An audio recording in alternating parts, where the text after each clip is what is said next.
All right, September outlook is looking like there's a lot of stuff. There's multiple things we're going to go over here first that actually aren't on this list. The first one is September 5th. Is pelvic floor night with Dr. Mish. A lot of people have requested this. She's excited about it. I know she enjoys this kind of stuff.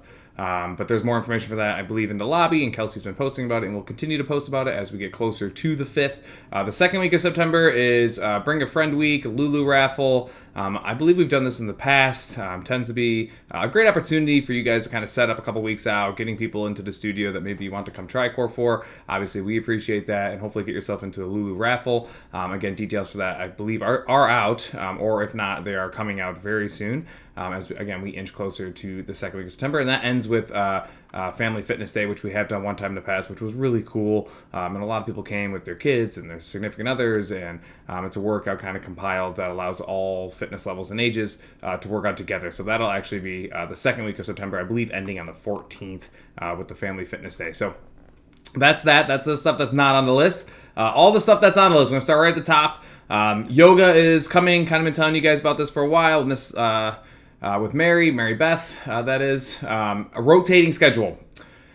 So a rotating schedule, I thought was a kind of a cool, kind of interesting way to kind of get exposure to all class times. So you'll notice here at the bottom, the 7th and the 21st, that's Sunday. Mary Beth kind of suggested we do 4 p.m. on Sunday, so we're going to try that out 2 weekends of September, kind of see what the utilization is. If that time works for people, we are flexible to move that. So again, feedback obviously always welcome here in a constructive way. That would be nice. And then the 5th, 10th, 18th, and 22nd and 30th, like I said, rotating schedule. So what this means, just to full clarity, is on the 5th at 9:40 a.m. there will not be a Cor4 class. It'll be a yoga class. On the 10th at 6:10 a.m. there will not be a 6:10 a.m. class. It'll be a yoga class. And what you'll see here, what I was trying to achieve was getting each time slot outside of 5 a.m. Each time slot an opportunity to try yoga at a normal time, because I know a lot of people struggle to come on weekends. That's always been an issue for a lot of people.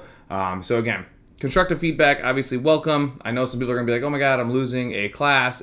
Yes, you're losing one class. I made the decision that we're going to lose one potential Cor4 class in the entire month for each time slot in order to give you hopefully the opportunity to do yoga, try it out, see if it's something for you, maybe something you can benefit from. And again, I found that valuable enough to kind of make that decision there and lose one. So again, feedback welcome, of course. I'm interested to see how this goes. Hopefully people are excited to kind of hit this that one time a month at their time slot, obviously under the assumption you even intended on coming that day. Or again, obviously, if you're like a 5 a.m.er, you could do 5 a.m. and then stay for the 6:10 or vice versa, just hypothetically speaking.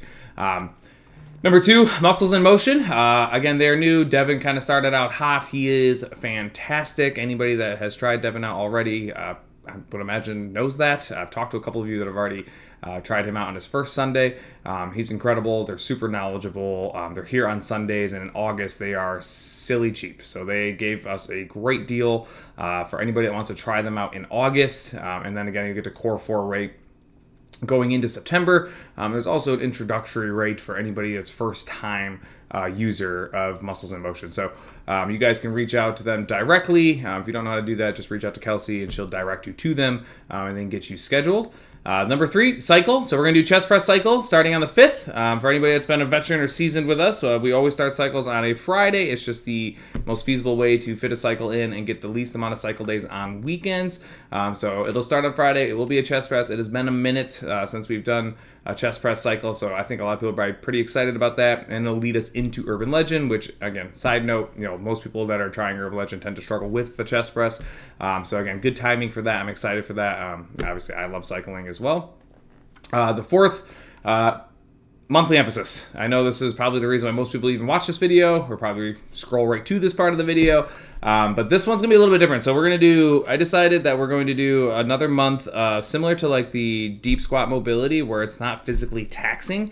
So we're going to do foot, ankle, knee health. So really like stability and health at the same time. What that's going to look like is, I think hopefully a lot of people start to get in the habit of kind of wearing like sandals and changing their shoes in the gym. We're going to do a lot of barefoot work, socks on, of course. Or then I'll probably give you time to make sure you change into your shoes appropriately. But a lot of this is going to be Like I said, I'm not going to go into all the details, but ankle, foot, knee health, a lot of barefoot stuff out of your shoes. Obviously, if you're open to that concept, you don't have to do it, but it'll be a lot better if you can actually put your feet on the ground and kind of extend your toes and use your toes to get yourself up and off the ground and do raises and walks and toe walks and all that fun stuff. Again, I think it's highly important. I think it's often very much overlooked. I think it's a problem area for a lot of people, and I think it's very similar, like I said, to the deep squat mobility, where it's pretty easy to incorporate. Apologies. 5-6 minutes in the beginning of class. It's pretty quick, and I think the value is so high that nobody ever is going to question.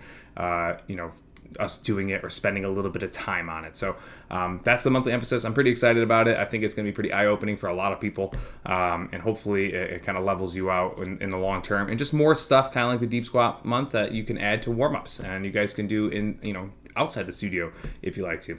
And then number 5, the baselines, of course. Pull-up test is just as many pull-ups you can do unbroken, or you get graded on a scale of 1 to 3.